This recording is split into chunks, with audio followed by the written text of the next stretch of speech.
നമസ്കാരം. ആഫ്രിക്കൻ കടൽ കൊള്ളക്കാർ വീണ്ടും സജീവമാകുന്നു. ആഫ്രിക്കയിൽ 2 മലയാളികളടക്കം 10 കപ്പൽ ജീവനക്കാരെ കടൽ കൊള്ളക്കാർ തട്ടിക്കൊണ്ടുപോയതായി ബന്ധുക്കൾക്ക് വിവരം കിട്ടി. കാസർഗോഡ് കോട്ടിക്കുളം ഗോപാൽപേട്ടയിലെ രജീന്ദ്രൻ ഭാർഗവനും മറ്റൊരു മലയാളിയും വിവിധ സംസ്ഥാനങ്ങളിൽ നിന്നുള്ള 5 പേരും 3 വിദേശികളും അടക്കം 10 കപ്പൽ ജീവനക്കാരെയാണ് തട്ടിക്കൊണ്ടുപോയത്. രജീന്ദ്രൻ ഇപ്പോൾ പനയാൽ അമ്പങ്ങാട്ടാണ് താമസം. രജീന്ദ്രന്റെ വീട്ടിലാണ് തട്ടിക്കൊണ്ടുപോകൽ സംബന്ധിച്ച അറിയിപ്പ് കിട്ടിയത്. ആഫ്രിക്കയിലെ ലോമോ തുറമുഖത്തു നിന്ന് കാമറൂണിലേക്ക് പോയ ചരക്കു കപ്പലാണ് കടൽ കൊള്ളക്കാർ പിടിച്ചെടുത്ത ജീവനക്കാരെ തടവിലാക്കിയത്.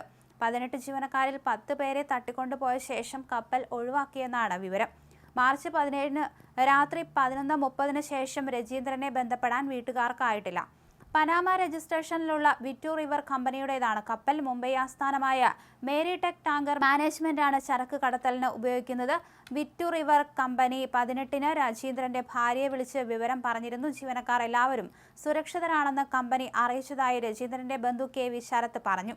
കപ്പലിൽ അവശേഷിക്കുന്ന ജീവനക്കാരുമായി കമ്പനി അധികൃതർ സംസാരിക്കുന്നുണ്ടെങ്കിലും തട്ടിക്കൊണ്ടുപോയവരെ ബന്ധപ്പെടാൻ കഴിയാത്തത് വീട്ടുകാരെ ആശങ്കപ്പെടുത്തുന്നുണ്ട്. തട്ടിക്കൊണ്ടുപോയവരെ കുറിച്ചോ മോചനദ്രവ്യത്തെക്കുറിച്ചോ കപ്പൽ കമ്പനി വീട്ടുകാർക്ക് വിവരം കൈമാറിയിട്ടില്ല. രജീന്ദ്രനെ കടക്കൊള്ളക്കാർ തട്ടിക്കൊണ്ടുപോയ സംഭവം അറിഞ്ഞ വീട്ടുകാരും നടുക്കത്തിലാണ്.